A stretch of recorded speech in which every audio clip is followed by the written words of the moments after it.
Hello and welcome to Spencer's Library. I'm Claudia and today I want to talk about music in Jane Austen's novel Pride and Prejudice. Before we get into the topic, let me warn you that this video will contain spoilers for Pride and Prejudice, so I suggest you only watch this if you've read the book, and this video won't make much sense if you haven't anyway. I also want to point you towards a video I recorded last year about music in Jane Austen's time in general, which is one of my favourite videos that I've done, so I recommend you check it out if you're interested. The link will, of course, be in the description box. But now, let's take a closer look at music in Pride and Prejudice. You might remember a few scenes in the book that explicitly revolve around music making. Mr. Bennet's embarrassing remark to his daughter Mary to, quote, let the other ladies have a chance to exhibit at the Netherfield Ball might come to mind, or the awkward flirting between Elizabeth and Mr. Darcy at the piano in the drawing room of Rosings.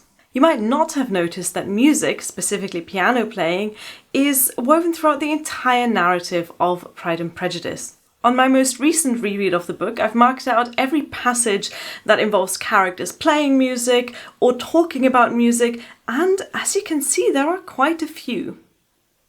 But the first question I want to ask is, which characters actually play music during the plot of Pride and Prejudice? I'll give you some time to think about it, maybe write down your guesses on a piece of paper or in the comments section of this video. Here's a hint. There are 4 characters that we see perform music, either playing the piano or singing during this novel. The most obvious one is probably Mary Bennet. She's the Bennet sister that we most associate with music, since that is the only thing that she really prides herself on. Then, of course, we see Elizabeth Bennet perform, most notably at Rosings, but also during an evening party at Lucas Lodge much earlier in the novel.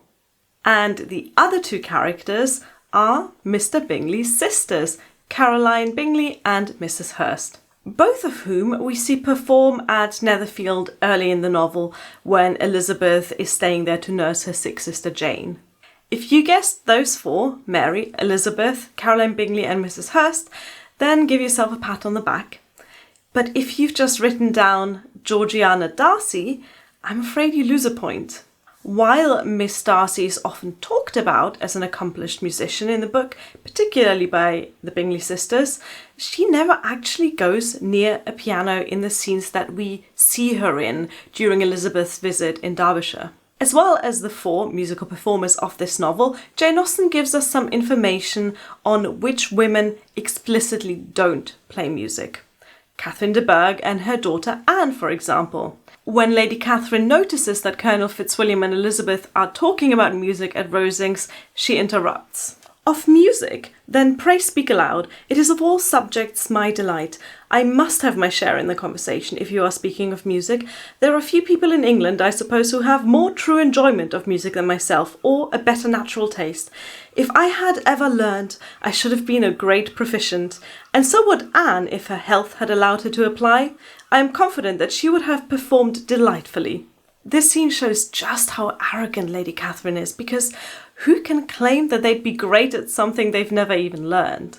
And of course, she has to praise the hypothetical, delightful performance skills of her daughter, who also doesn't know how to play music. What's interesting here is that Lady Catherine has at least 2 pianofortes at Rosings, one in the drawing room and one in Mrs. Jenkins' room, which she graciously offers to Elizabeth to use while she is visiting the Collins parsonage. But let's talk about the other characters that we know explicitly don't play music. And that is the other 3 Bennet sisters. On her first visit to Rosings, Elizabeth gets positively interrogated by Catherine de Bourgh, who wants to know everything about her and her family. Do you play and sing, Miss Bennet? She asks. A little, replies Elizabeth. Lady Catherine then wants to know, do your sisters play and sing? One of them does, says Elizabeth. That other sister is, of course, Mary. And that tells us precisely that Jane, Kitty and Lydia don't play music. Why is that? Why do only 2 out of the 5 Bennet sisters play the piano? Even Lady Catherine is surprised. Why did not you all learn, she asks, somewhat rudely. But that question is also answered in the same passage. Elizabeth explains that the Bennet family never kept a governess, which shocks Lady Catherine even more. No governess? How is that possible? 5 daughters brought up at home without a governess? I never heard of such a thing, she exclaims, and then asks, then who taught you? Who attended you? Without a governess, you must have been neglected. Elizabeth explains that the sisters were always encouraged to read and, I quote, had all the masters that were necessary. This dialogue right there tells us so much about the Bennet's family and the sisters' upbringing, and it's done in a way that would have been quite obvious to a 19th century reader. We know that the Bennet sisters have been brought up at home and therefore have not attended a school, unlike, for example, Georgiana Darcy, who does attend a school in London. Normally, when a young woman of gentility was brought up at home, the family would hire a live-in governess to attend to the girl's education. Governesses were more than just 19th century babysitters. They were also all-round teachers that were usually able to teach reading and writing, but also a variety of other academic subjects, such as geography and modern languages.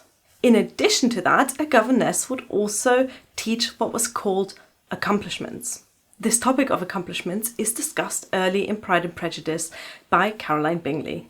A woman must have thorough knowledge of music, singing, drawing, dancing, and the modern languages to deserve the word, she claims, and all of these skills would be in the common repertoire of a good governess. The Bennet sisters did not have a governess to teach them, so how did Mary and Elizabeth learn to play? They, to quote again, had all the masters that were necessary, as Elizabeth says, though she adds that those who chose to be idle certainly might. Masters, unlike governesses, were instructors that specialized in one subject. So you might have a music master to teach you piano, and another one the harp, and another one to teach you singing. Music masters were much like today's peripatetic tutors hired to come into a home once a week or so and give a piano lesson. Governesses were always female, masters always male. And it was common for a young lady of genteel birth to have both. The governess for everyday instruction and supervised practice, and the master for weekly lessons. But the Bennet sisters just had the masters, and only if they wished to learn a certain skill. Mary and Elizabeth wanted to learn music, so they had the opportunity to. This allowed the other 3 sisters to miss out on this crucial accomplishment. Make no mistake, this is a judgment from the author of her characters. We know that Jane Austen herself was a very accomplished pianist. Some of her hand-copied music manuscripts survived, and if they are anything to go by, she must have had considerable talent and probably spent a lot of time practicing. The fact that 3 out of 5 Bennet girls don't play music at all tells us about a deficiency in the way they were brought up.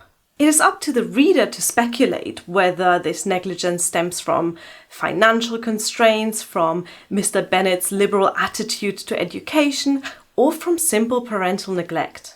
I can imagine that Mrs. Bennet didn't care too much about foreign languages and piano lessons, and Mr. Bennet was such an absent and frankly careless father to not insist on regular lessons, as well as being too poor to hire a governess for the 5 girls. Elizabeth and Mary were the only 2 that expressed a wish to learn music, so tutors were hired for them.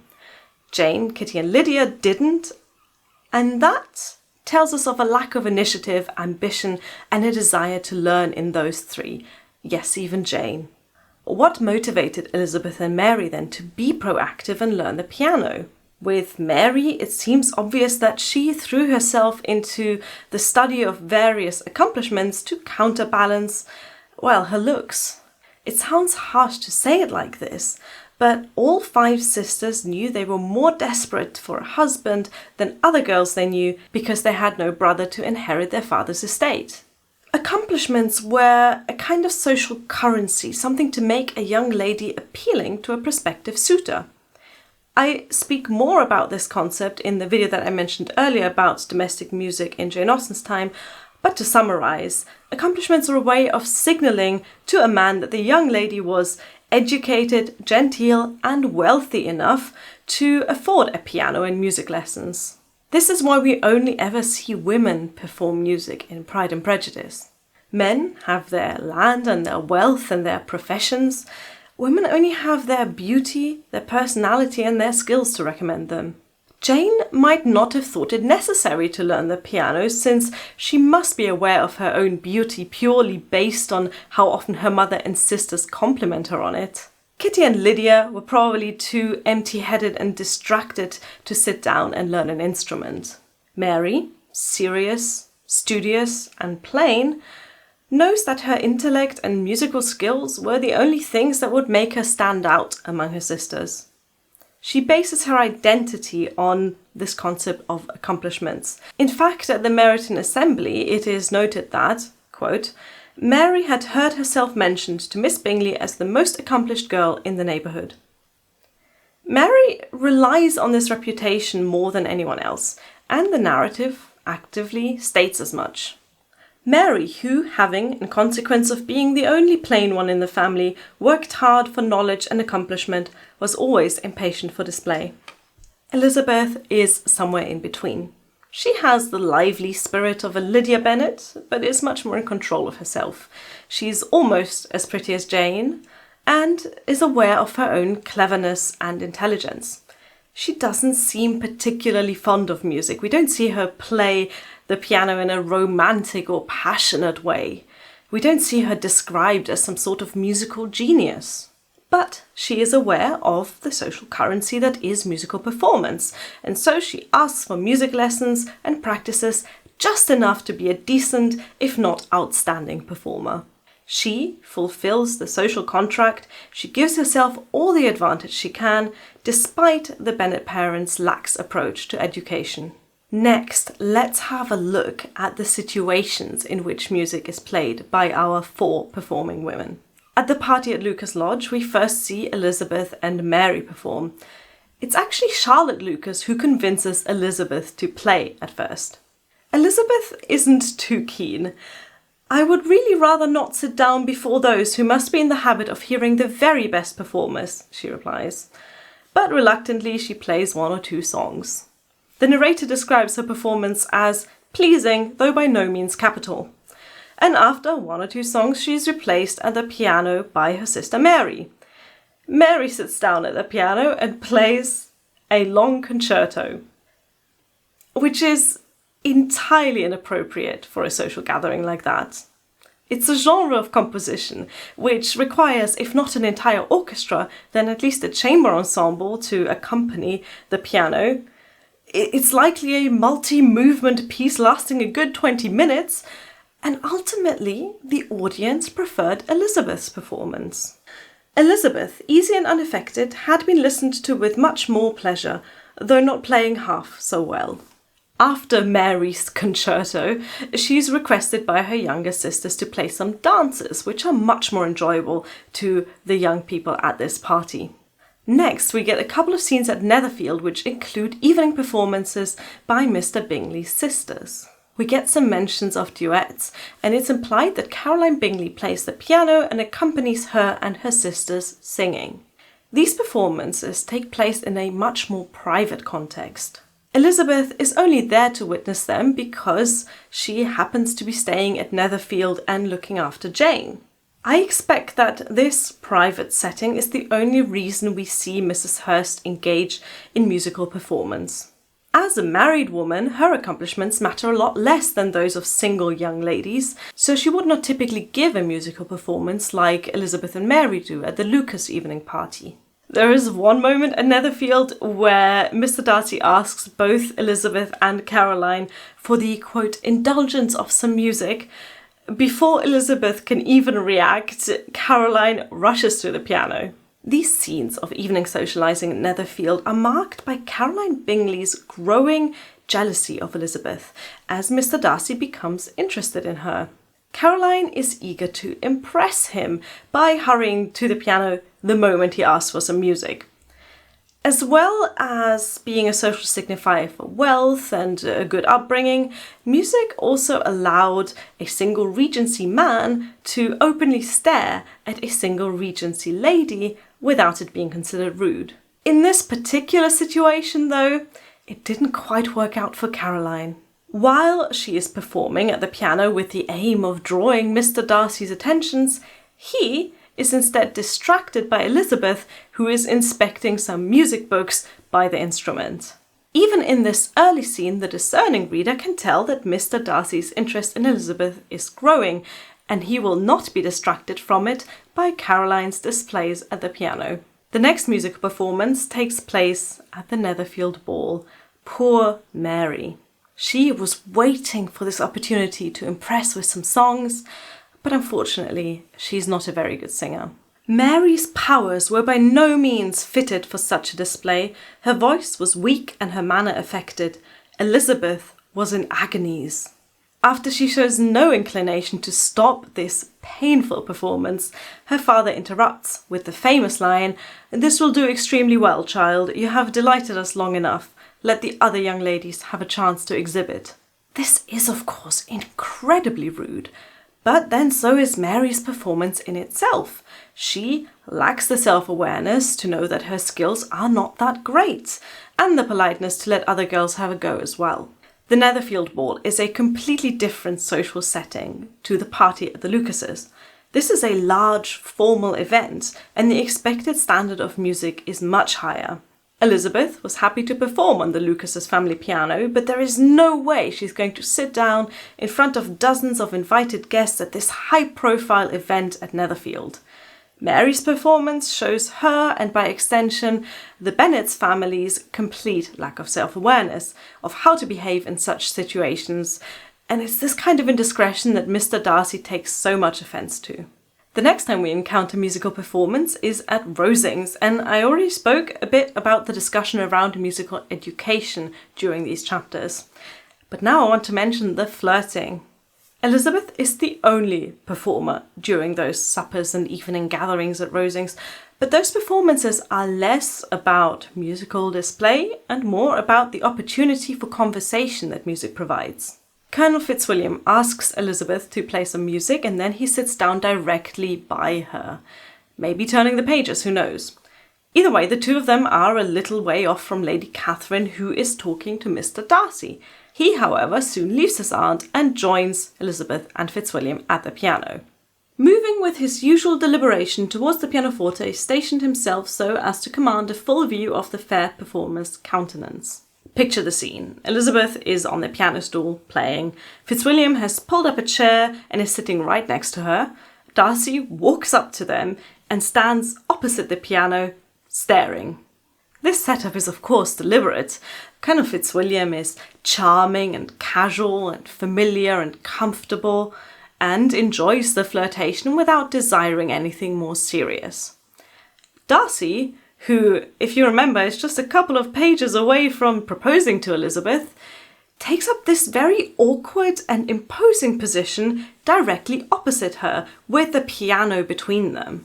He's keeping himself at a distance, but is drawn to her too much to ignore her and her music altogether. And isn't that beautifully symbolic for their relationship at this stage in the novel? These are the 4 scenes in which music is performed in Pride and Prejudice, and it serves a different function in each of them. They are all completely different social settings.